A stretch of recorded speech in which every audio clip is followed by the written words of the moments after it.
Երեք մասնակցել եմ ազգային ժողովում հանձնաժողովի նիստին, որտեղ քննարկվում էր Սևանից լրացուցիչ 100 միլիոն ջրի բացթողման հարցը։ Բոլորը միանշանակ հաստատեցին, նաև նրանք, ովքեր կողմ քվեարկեցին, որ ներկայացվել է թերի նախագիծ, ոչ մի հիմնավորում չկա, ոչ մի թիվ իրար չի համապատասխանում, որտեղ մեծ հակասություններ կան, եւ պահանջեցին, որ այսօր ներկայացվի տեղեկանք, որը աբսուրդ է, որովհետեւ տեղեկանքը ներկայացում է նախօրոք, որպեսզի պատգամավորները ծանոթանան եւ քննարկեն։ Հենց քննարկման օրը նոր տեղեկանք, դա օրենքով արգելված է եւ իրավական ակտերի մասին օրենքով է արգելված, այսինքն նախօրոք պետք է ներկայացվեր ճիշտ հիմնավորված տեղեկանք, որը չի արվել, բայց դրա հետ մեկտեղ 8 հանձնաժողովի անդամներից 2-ը կողմ դեմ եղան եւ 6-ը կողմ դեմ էին ելքի եւ դաշնակցության ներկայացուցիչները։ Ես իմ կողմից կարող եմ ասել, որ վերլուծել եմ ամբողջ օրենսդրությունը, համեմատել եմ ներկայացված նախագիծը իրավական ակտերի եւ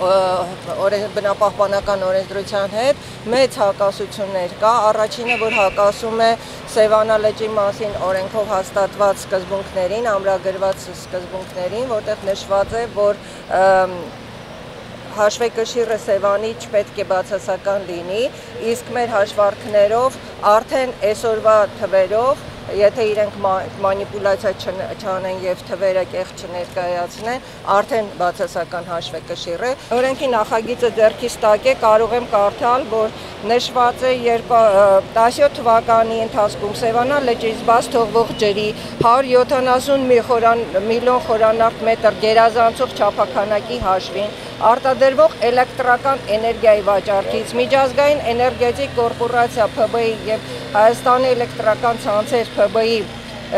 մոտ առաջացող լրացուցիչ գումարները պետք է գնան արտաբյուջետային հաշիվ։ Սա էլ է աբսուրդ, որովհետև այս երկու կազմակերպությունների մասնավոր ընկերություններ են, ոնց են օրենքով այդ գումարները տանում արտաբյուջետային հաշիվ, պարզ չի, դա մեկ։ Երկրորդը,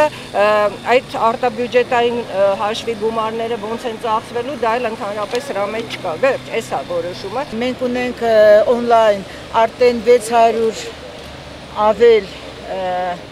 կազմակերպություններ եւ անձիկ, ով որ միացրել է Սևան նախաձեռնությունը, ի սկզբանե 72 կազմակերպություն ստորագրել են այդ նախաձեռնության կոչը, ընդդեմ այդ շատ վտանգավոր որոշման 100 միլիոն խորանարդ մետր ավելի ջուր բաց թողնելու Սևանա լճից, եւ այդ ակցիան անցկացվում է